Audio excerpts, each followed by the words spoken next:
Germany has passed numerous laws surrounding this.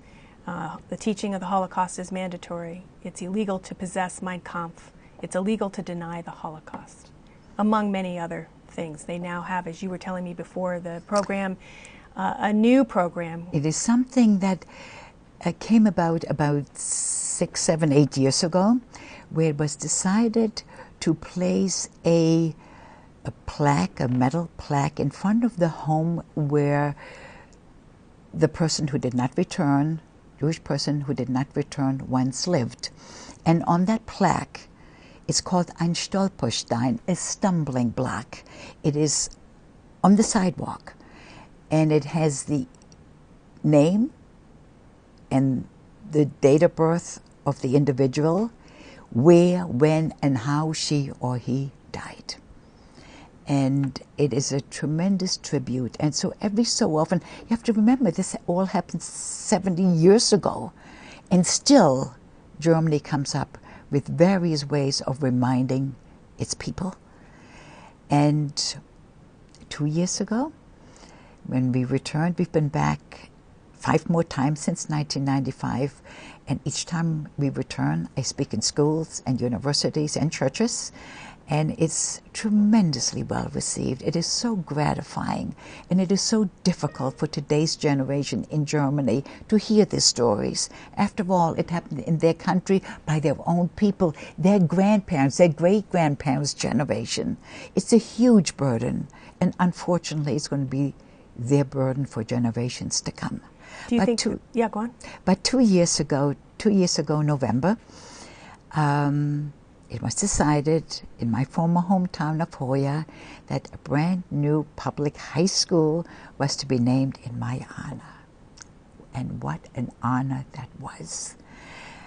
I mean, to name a public school in honor of a Jewish woman who's still living, it was tremendously courageous. And in fact, the school was named a school with courage, a school without racism, and it was highly publicized. It was a beautiful celebration with fine foods and klezmer musicians. It was absolutely beautiful. And the night before,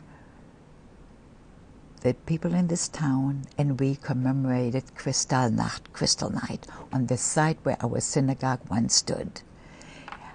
It was a few days that'll never be forgotten, will always be remembered, and with mixed feelings, but fondly remembered nevertheless. Do you suppose there'll be a stumbling block put in front of your family's shoe store, your family's home? There is one. There is one for my father. Yes, and in fact, we were just in fact, the children in my school decided that they would polish the stones, and they did so this past fall. They polished all the stones in our hometown, and I was told that they would also like to place a stone in honor of my mother, my brother, and me. So it goes on, and it is beautiful that they continually come up with something to remind the citizens of Germany. Do you think that in our country there should be laws like that? Now, of course, we have freedom of speech, so freedom of speech up to a point. People are allowed to deny the Holocaust. Too bad. That is too bad. That is too bad. But I must say, in all due respects to the media, that the media gives these people much too much attention.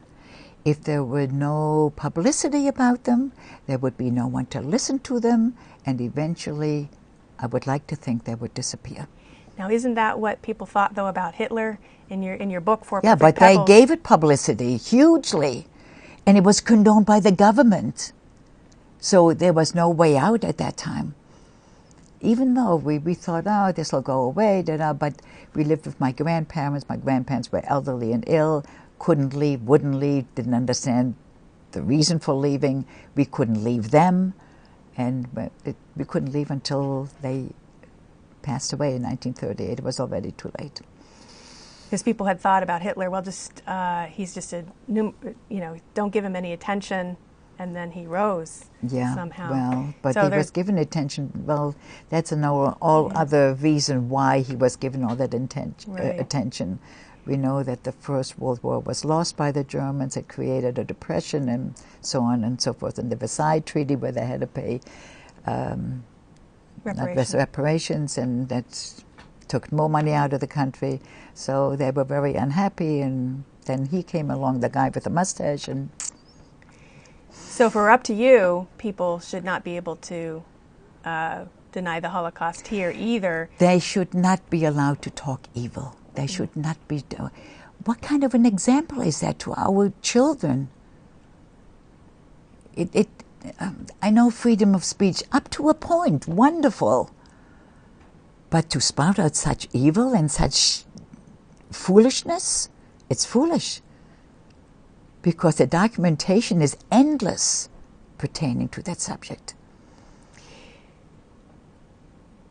What, if anything, do you pay attention to what's going on in Israel right now? Because the Holocaust and Israel are intimately linked, tied together. Mm-hmm. There was no place for Jewish people to go. Had there been in Israel back then, many more of our people would have survived. There wasn't a country in this world that really wanted us, including, unfortunately, our own United States.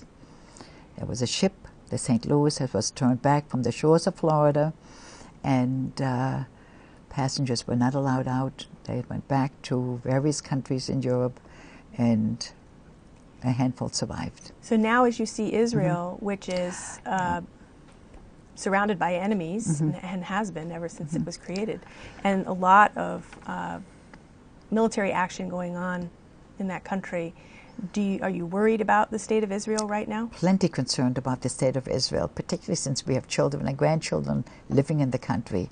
Our grandchildren serve in the army, and I'm very fearful. But I am not a politician, and I'm not a historian, and I just let it go with that. Try and stay out of that aspect of it. You bet. Because there's many people that point to Israel, and they're upset with Israel. They're upset with Israel. It's a teeny-weeny tiny country surrounded, and your listeners, I hope, will take a look at the geography of the Middle East to see how minute Israel is compared to the expanse of the other countries that only want to eliminate that little tiny country. And it is scary. It is very frightening. I was remiss in asking you, I did not ask you in the main program, but the title of your book is 4 Perfect Pebbles. It was about a game that you played where you tried to collect 4 pebbles that represented your family to keep them alive. Yes. Do you have any pebbles? Did you save any? No, I did not. But we have a thing with pebbles. Our granddaughter Ariel, she's now the mom of our great-granddaughter.